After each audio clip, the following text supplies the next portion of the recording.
welcome to the Personal Side of Business podcast, where every business has a story. Today, we welcome Peter, who is a husband to wife Lisa for 25 years, father of four, full-time real estate broker and property management at Paracelsus Property with 21 years in the industry. In his free time, he enjoys flag football, surfing, playing bass, as well as creative outlets, which include fictional writing and stand-up comedy. Welcome, Peter. Awesome. Thanks for having me, Jet. Appreciate it. Yeah, so let's talk about this. So you're in actually two different spaces, right? Sort of in the same area. So you work with realty and you also do property management. Correct. How did you get into both of these sides? So I kind of joke with people. I tell people I got into property management because I was young and stupid, which I think is actually a good thing because whenever you start a business, I think you have to have some sort of youth and that youthful energy because it can be very draining. And I think you have to be a little bit stupid because if you knew everything that owning a business entails, I think you'd probably never start a business. How old were you when you got in? So 27. Wow. So I was 27 when I started. I got into real estate in 2004, went straight into property management, second generation in the business. So my dad's still a real estate agent, broker associate with our company and still does real estate. I got into it specifically for the purpose of doing property management. Yeah. What was it about property management that enticed you? Was it the overall payout over time, or was there something about it that you love that just doing the work, or both? So kind of neither, but I'd say, first of all, I could see the potential for the income. Yeah. But secondly, I was young. I had one newborn. I had another one on the way, and I needed money. Yeah. And it really just made sense at the time for me to get into it. So I took over a small portfolio of about 20 properties that my dad had been managing as, a favor for clients. And we took that, incorporated Paracelsus Property Management, and he just handed the reins over and said, hey, you need to get this going. So our budget at the very beginning was very minimal because some of these accounts were freebies. Some of them were highly discounted. And I just kind of took it, ran with it, and started working it. During the first few years, I went back to school to get my bachelor's degree in business and used my company as kind of the guinea pig for a lot of the projects that we were doing for marketing, for advertising, for, procedures, for policies, all that kind of stuff. So it really kind of filled a couple of purposes. Yeah. And, but getting into it, I really didn't know exactly what all it would look like. Now we're 21 years later. And I remember thinking if I could just get 75 doors under management, 75, I would be set. I can just put it on cruise control. And then I got to 75 and then it was 100 because I couldn't do cruise control at 75. Yeah. And then it was 100. And then you got to scale. Then you got to hire, I hired my first employee after about 6 or 7 years. And then they went from part-time to full-time. And then it's a second employee. And then I've got to get outside book. It just kind of expands. It's a bureaucracy that expands. But the opportunities really got better and better because it helped me to really be familiar with the investment space and know exactly what people are looking for when they want to invest in real estate. They're looking, what's my rate of return? What's my cap rate? What's my ROI? What can we expect here versus other markets? Yeah. And it's really forced me to look at the numbers. And a lot of times I'll run numbers for people. Hey, if I've got X number of dollars put down, what is that going to buy me here? What's my rate of return going to be? And usually the rate of return is not great, but the appreciation potential is really good in San Diego. So if people are looking for cash flow, a lot of times they'll buy elsewhere. If they're looking to stay close to home, some people want to own rental property by where they live because they don't like the idea of not being able to drive by it and see it. So we've worked with a whole bunch of different clients, a lot of military that were relocating. They're not sure if they're coming back to San Diego, but they know if they come back in 5 or 10 years, they probably won't be able to afford to live here. So they want to keep their property. So it just kind of grew. We grew by word of mouth, a lot of referral-based business through clients. And then we started gaining traction. We get a lot of referrals from other real estate agents. I manage property for other real estate agents. they could manage it themselves, but they know what kind of headache it can be. Yeah. So they have us do it. So really, we've just started kind of branching out, and we're at about 280 doors under management now. Wow. And I've got several full-time employees, several part-time employees, offsite employees, and really just trying to scale it to make sense and bring value, gain value for our clients. Where did you feel like there was a point after you got to, I don't know, let's say 150 doors that you were like, this, if I decided to do this by myself, I could probably cruise through? Or is there, what's that threshold that you felt like I could probably stay with this and live with this?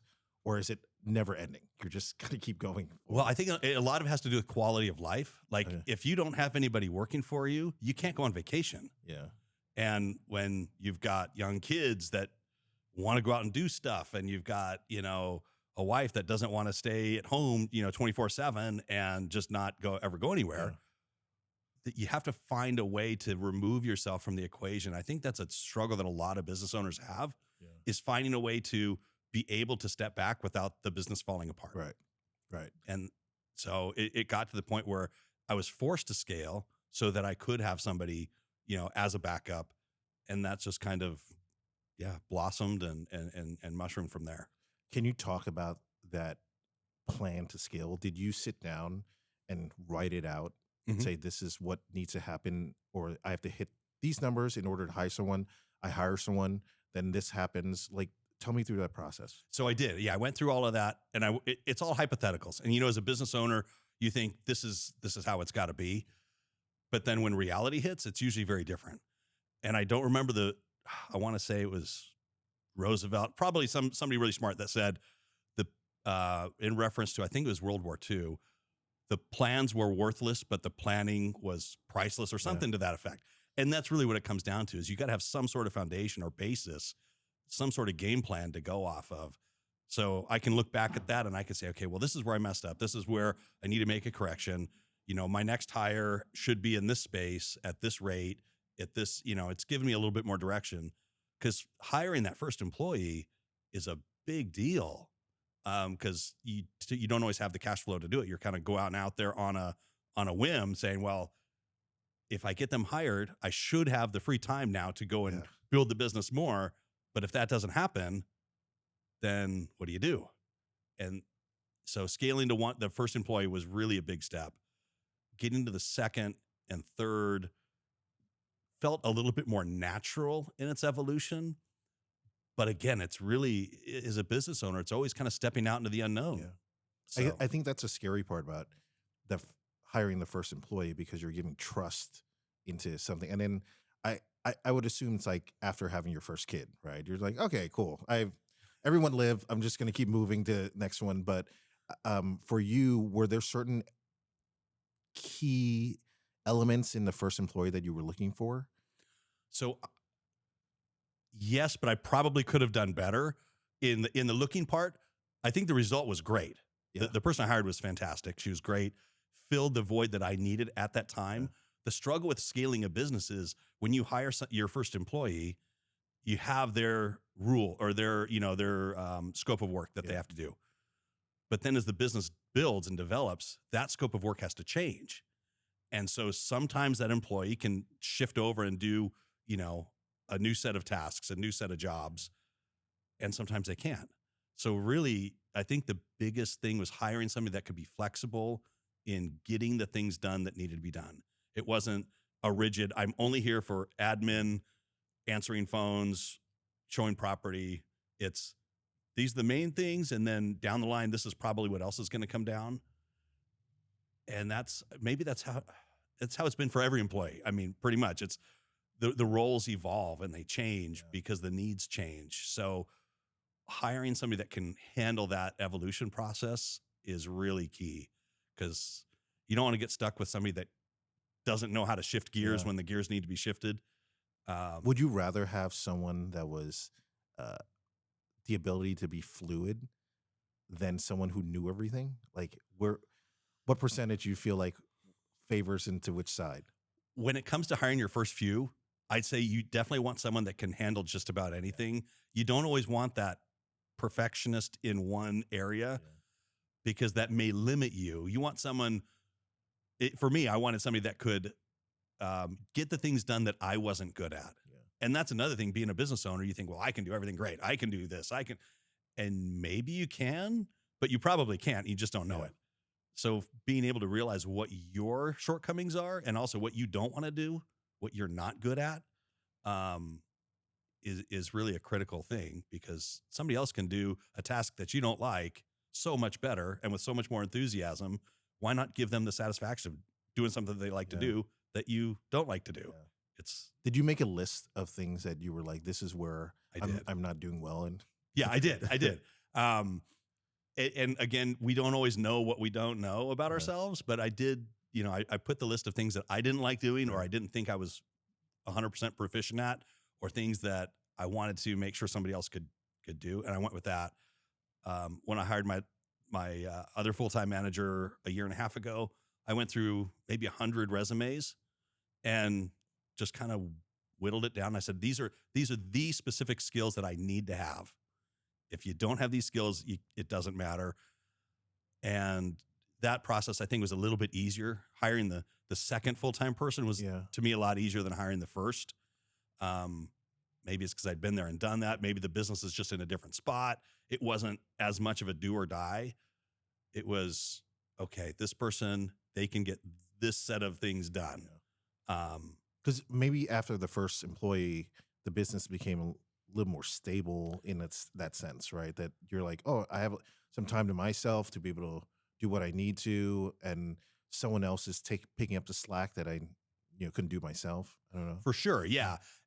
Finding something that can complement you in that, and that can, take that workload off. And I think that's really where I did well in my first couple hires. My first full-time assistant worked for me for about, 3-4 years. Her husband was military, so they were here.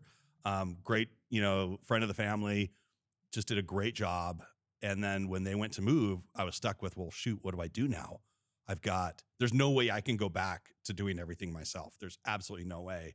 And so when I brought on the next employee, my next full-time employee, I think I really got lucky with somebody that was, number one, motivated to work, motivated to get stuff done, and really wanted to contribute, and was genuinely seemed to have an interest in the field.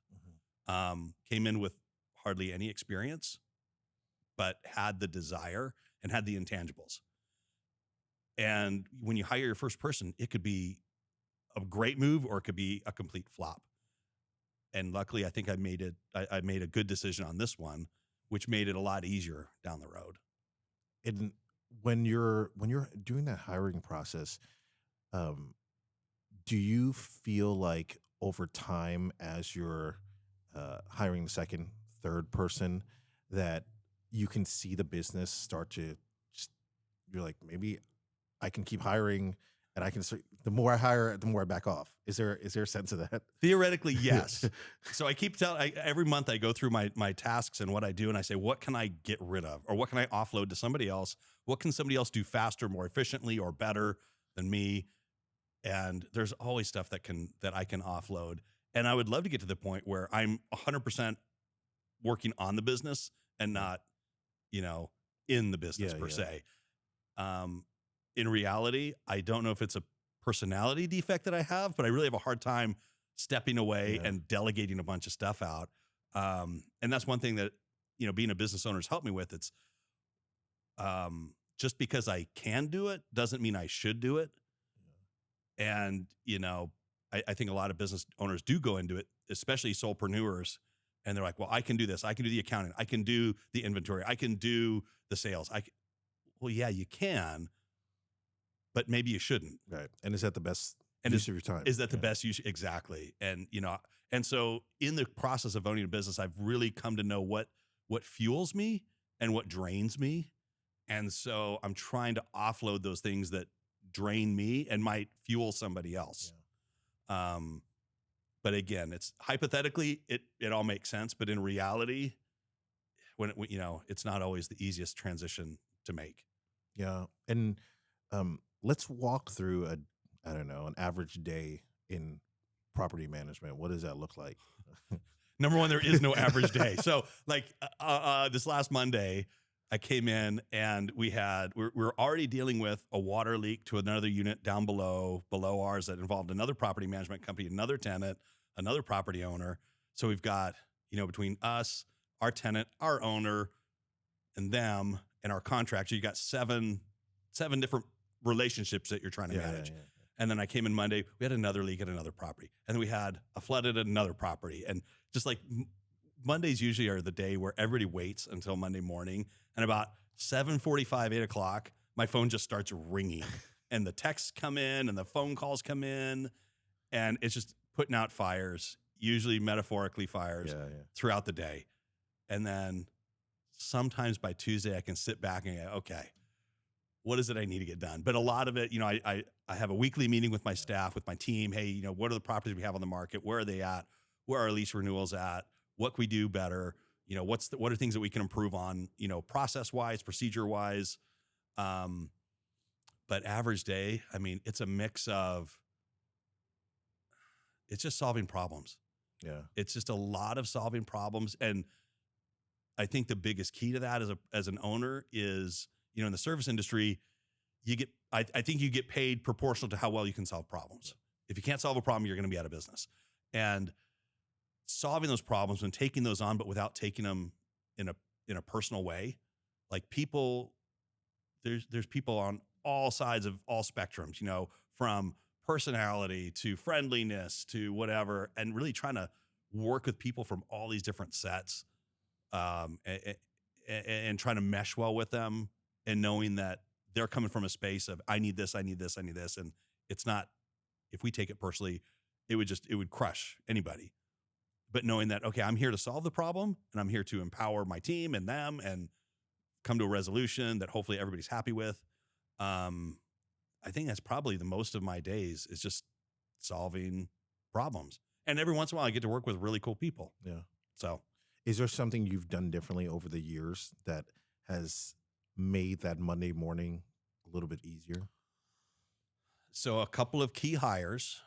So yeah, I'd say it's a mix of getting the right people, doing, offloading some of those responsibilities. One of the things I did about a year ago is, well, not quite a year ago, I hired a full-time remote assistant.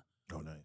And he handles all of the maintenance issues and problems that come up. I am not good with that because it gets to be so tedious, because you're, in the case of this other leak that we had, when you're managing 7 different relationships and you're trying to run a business and you've got problems coming, it becomes a lot. I call it death by 1,000 paper cuts. Yeah. It's like, it's not any one thing. Yeah. It's just a lot of little things. Yeah. And I found that was something that really drained me. Now, when you're saying relationships, are you talking about like the different vendors that you use? Different vendors, our owners, our tenants, other people affected. Yeah. And some people are great to work with and it brings me energy.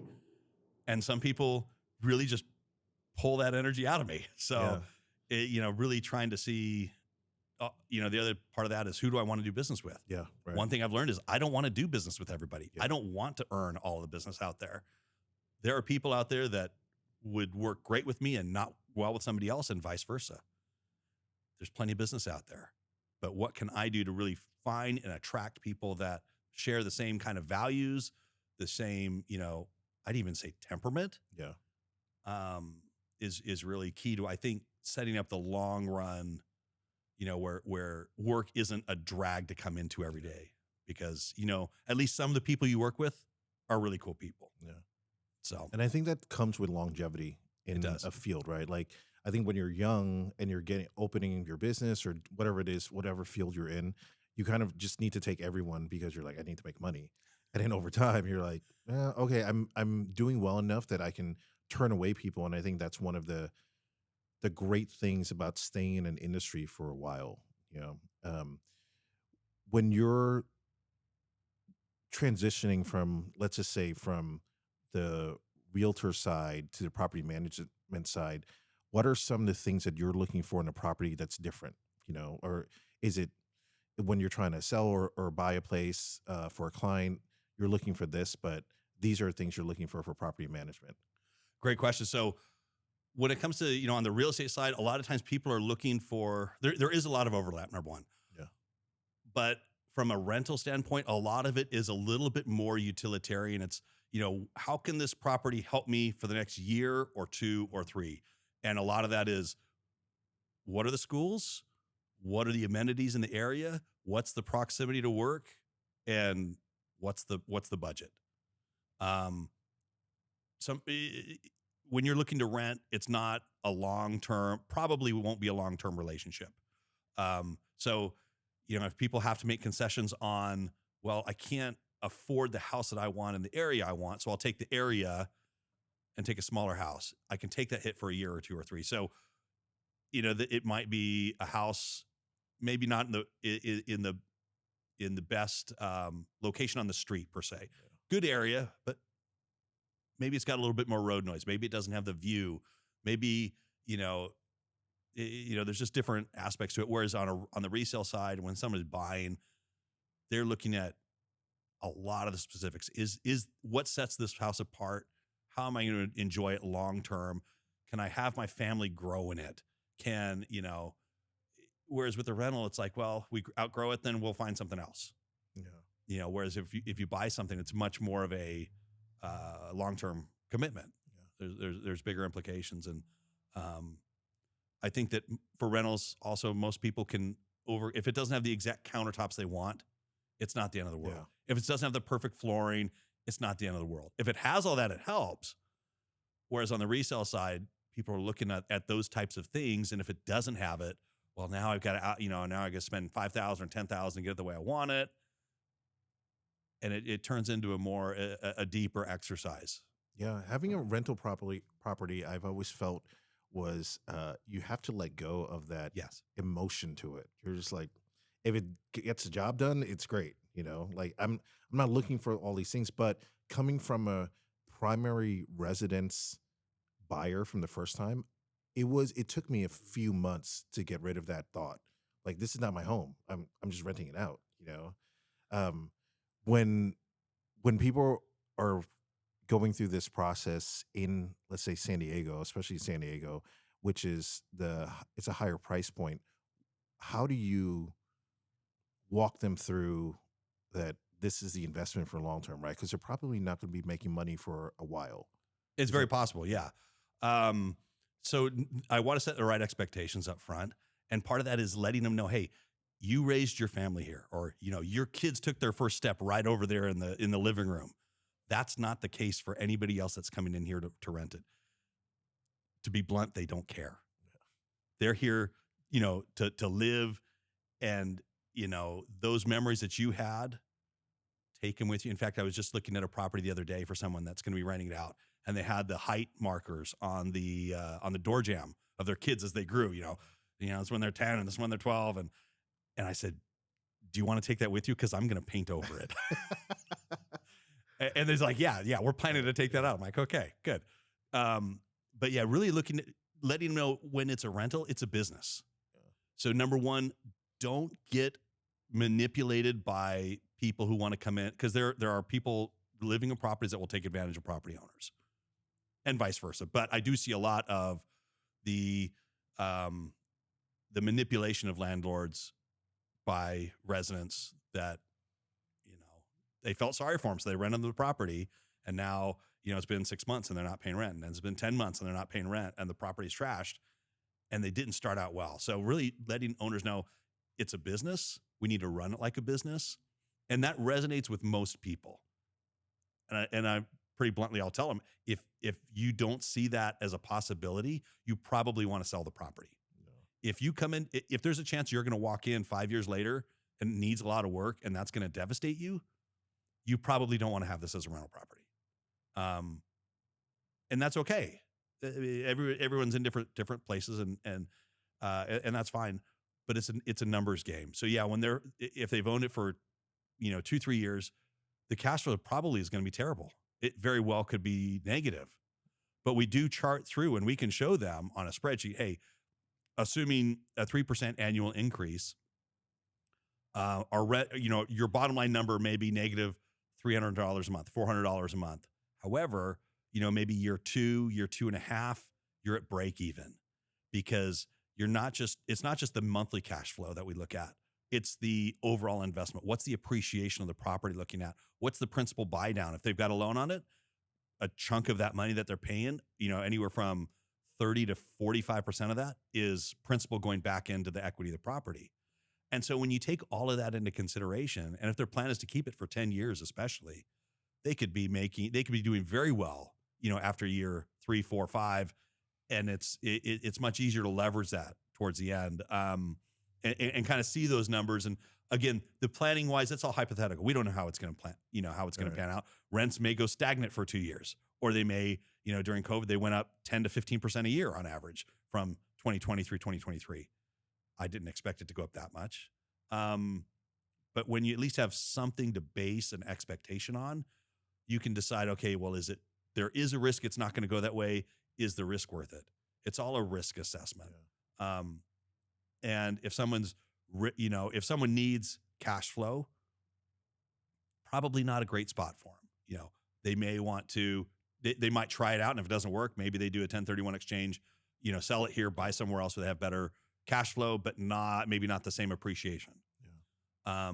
Or if somebody's not going to need the money for a long time, let it sit here. Let it get that 5 to 10% annual appreciation, because, over 7 years, it's going to double. Rule of 72. It could, if it goes up every 7% a year, it's going to double after 10 years. On an entry level $800,000 property house, it's 1.6 in 7 years. That's not a bad. Yeah. That's not a bad return on investment. Yeah. When you start looking at it, other than just, well, it's going to take me 3 years to break even. Yeah, but if you can, it's going to suck for the first few years. But if you can get past that, then a lot of opportunities open up. Do you think people that are on the fence about renting out their homes, do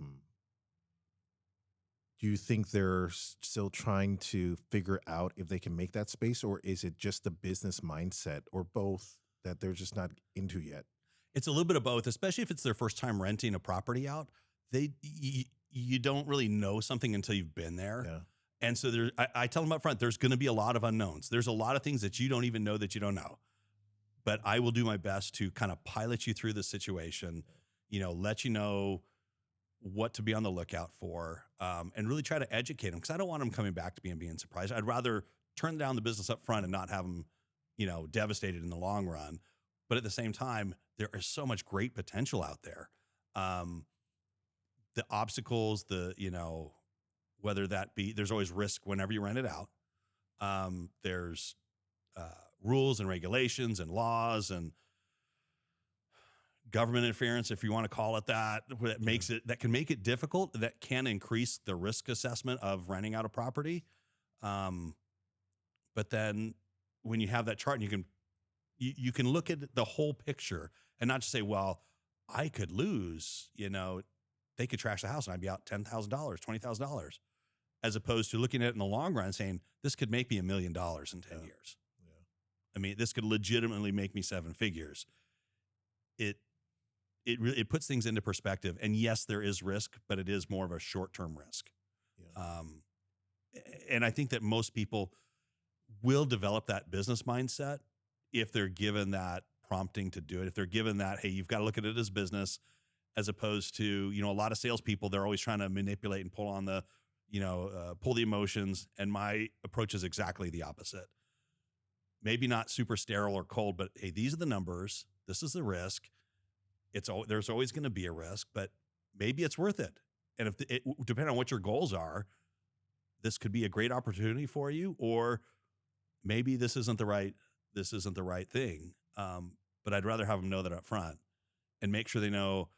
And I always tell them, make sure you talk to your tax person.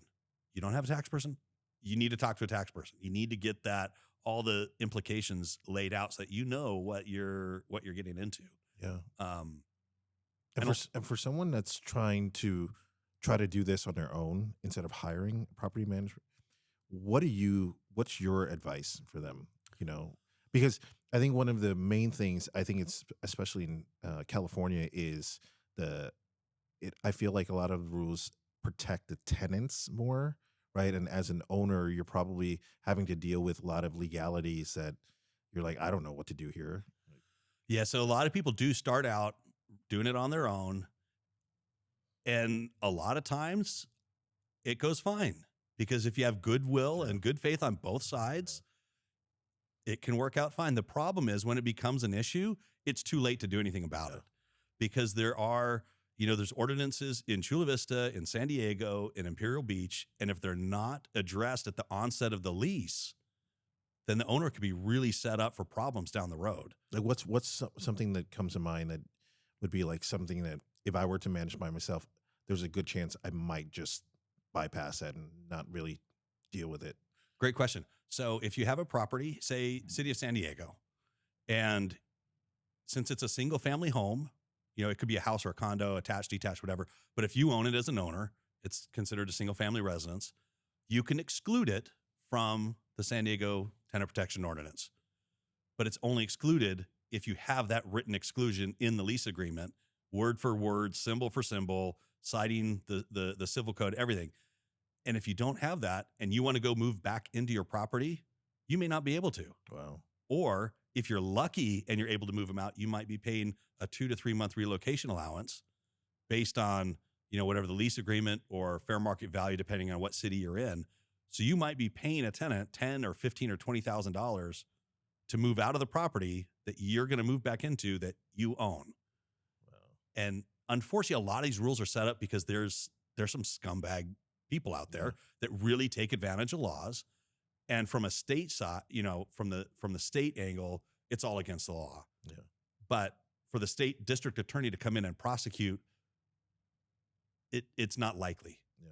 Because typically it looks big to us in the, locally, but in the big picture of California where there's 30, 40 million people, it's not a big deal. So these cities will pass these ordinances so they have authorization to then go out and get these people that are, doing what they're not supposed to do. Does the city send out letters or notices to property owners about these ordinances? How do you find out? You're in the know. If you don't, there's not anything that goes out that I'm aware of. I've never seen anything go out for any of these 3 cities that we talked about. If you're a landlord, you should know these things. That's kind of the assumption. And if you don't know these things and you're a landlord, then you obviously are financially well off enough to where it shouldn't bother you that you have to pay $20,000 to move someone else out of the property, which is a weird assumption to make. Yeah. Especially because a majority of the single family properties are owned by, what they call the small mom and pop shops. People own 1 or 2 or 3 rental properties. They're not rich people. I mean, that's all a relative term, but they rely on the income from those rentals to pay the taxes, to pay the maintenance of the property, to fund their retirement. It's not so that they can go have a beach house in Cabo or, go vacation 24/7. It's a business for them. And so it can be frustrating dealing with those types of things. And if somebody's not aware of all those things up front, they could really be setting themselves up. And then, if you don't give proper notice to move somebody out, you could be sitting on top of you could be subject to a lawsuit, and that could be costing the hundreds of thousands of dollars. And the rules have made it a lot easier to criminalize landlords for what I believe is not criminal act. Yeah. So,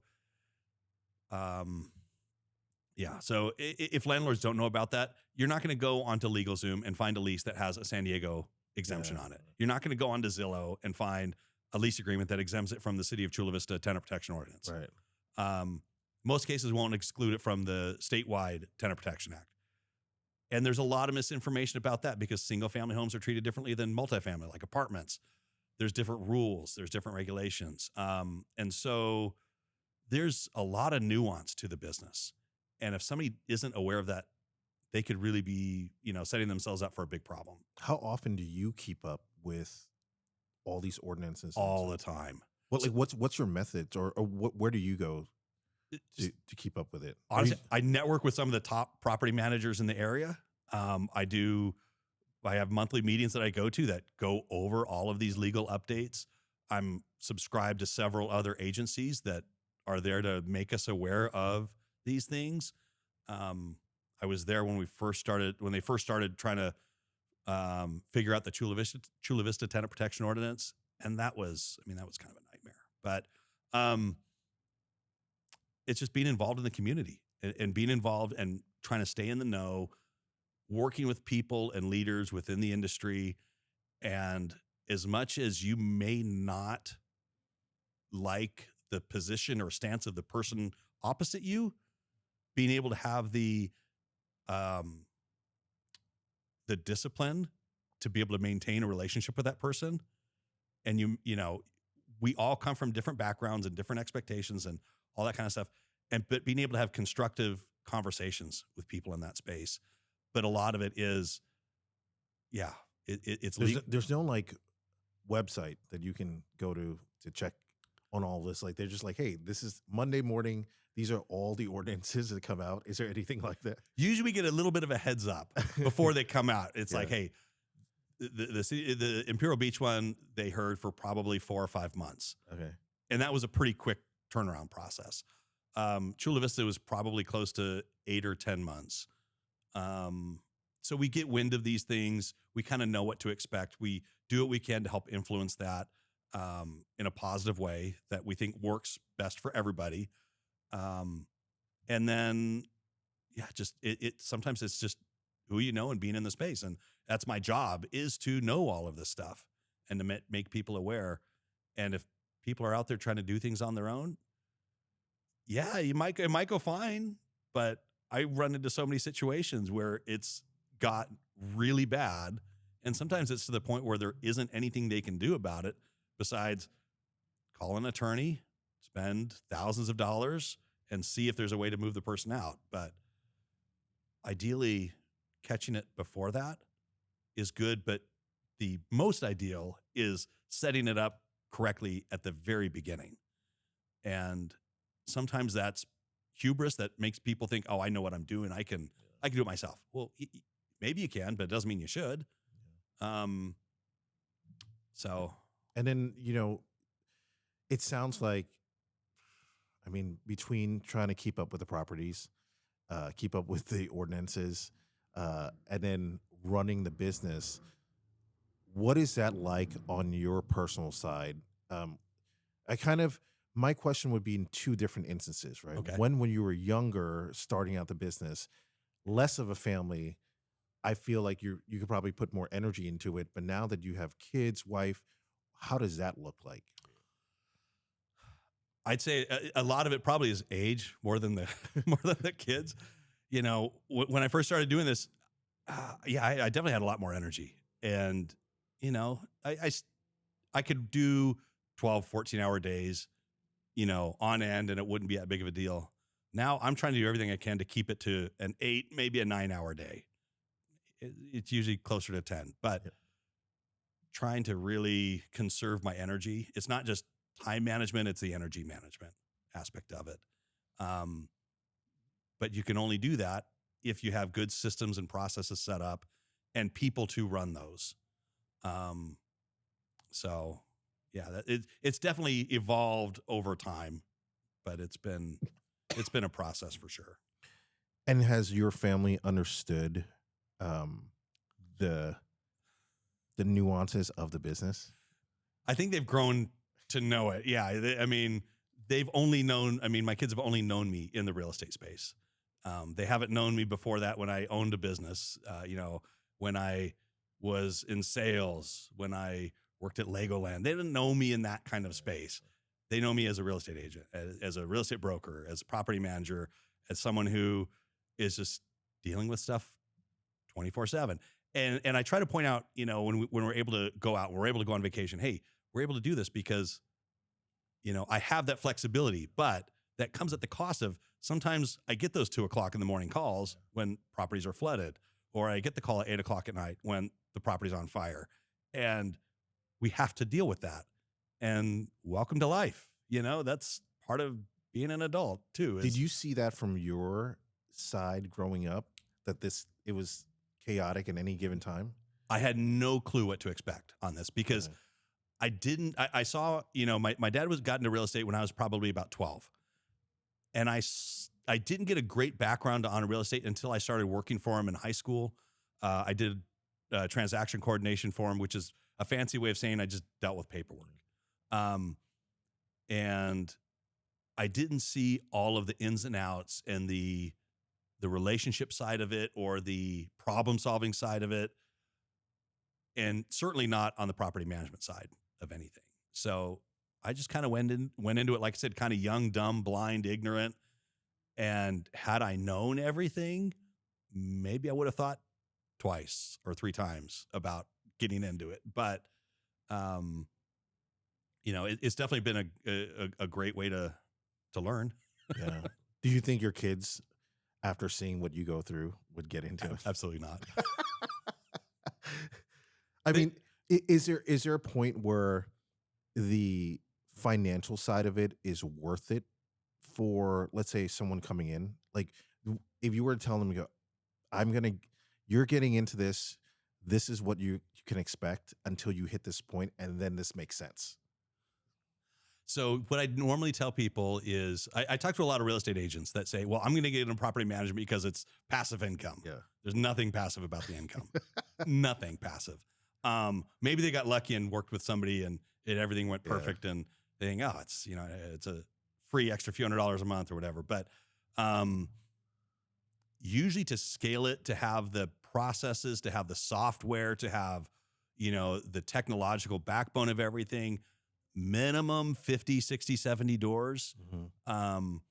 But then you're getting to the point where it becomes a full-time job. And then it probably makes sense to the next step is you've got to hire an assistant. And then you got to get up to 100 doors or 110 or 20 or whatever to be able to pay that assistant and pay you.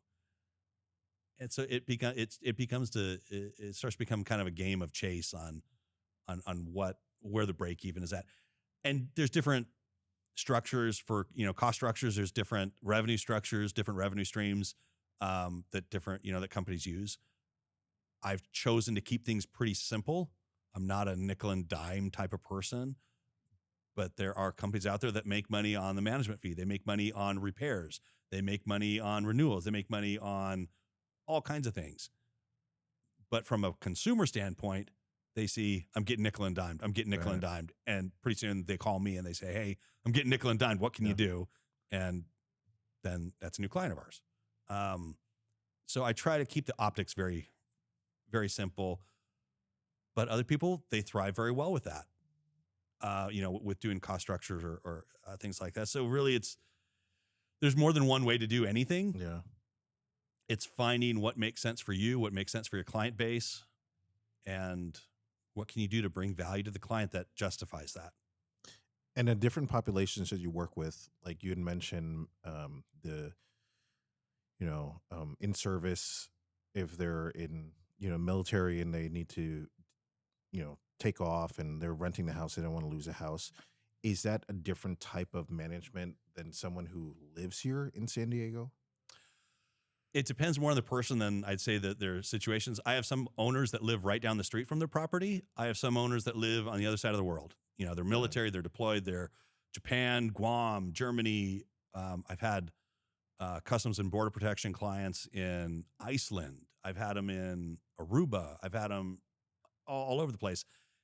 But mostly it comes down to they want us to take care of their investment. And that's kind of an across the board type of thing, whether they live local or they're out of state or out of country.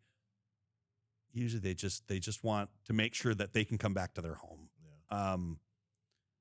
And sometimes they've had property management experience with other properties, whether that be in California or East Coast or Midwest. So sometimes I've got to reset their expectations to this is what it looks like right now in San Diego.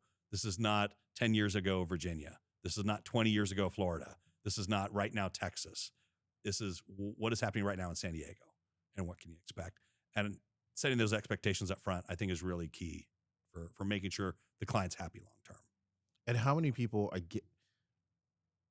pursue renting out the home on one side, just renting it out because they don't want to sell their home, against the side that they want to make money? Do you start to see people that are kind of far on each side, and like I don't care about the money as much. I just don't want to sell the home. And or some people coming in as I don't care what's going on. I just want to make money from this. I think most people that I talk to come in with the expectation, long term, I want to make money. Yeah. Some of them are short term, I want to make money. Yeah. I don't get a lot of, I just want to hold on to the property. I do have some clients like that. And then when you get into those situations, a lot of it becomes emotional attachments. And so there may be issues down the road when, hey, we need to do a major remodel, or, somebody didn't clean it right when they left. So, but I'd say the majority of the people that I work with are seeing it more as what's this going to do for me long term. Okay. And then sometimes they'll be like, well, let's try it for a year, or let's try it for 2 years, and we'll see. And if we keep it as a primary residence for, at least 2 of the last 5 years, maybe we can avoid those capital gains taxes when we sell it. So let's evaluate after year 1 or year 2 and see. It's really a little mix of everything, but, And close out. If you were to have someone getting into the property management, realty, what advice would you give to them? get a degree in psychology, because you're going to work with all kinds of people. You're going to work with a couple sociopaths. You're going to work with wonderful people also, but you need to know not just how other people think, not because you need to manipulate them, but because you need to understand them so that you can best help them. And you need to have an emotional intelligence that allows you to know you, and to, be able to know other people as well on a deeper level, on a psychological level, on, they're saying this, but they mean this. And then what can we do to help them get what they need when they don't know how to voice what they need? Right. So if I could do it over differently, I'd get a degree in psychology. That's for sure. Interesting. Yeah. That's amazing. All right. Thank you, Peter. Where can people find you? So our website is www.praehomes.com, Praehomes. Always, you can contact me directly from the website. I'm not super hard to find. You can Google me. You can pretty much anywhere. I'm trolling on Facebook and social media all the time. So, I'd love to have conversations with people, even if they don't turn out to be clients. I'd love to at least make sure people are more informed on the subject. All right. Awesome. Thank you, Peter. Thank you for listening.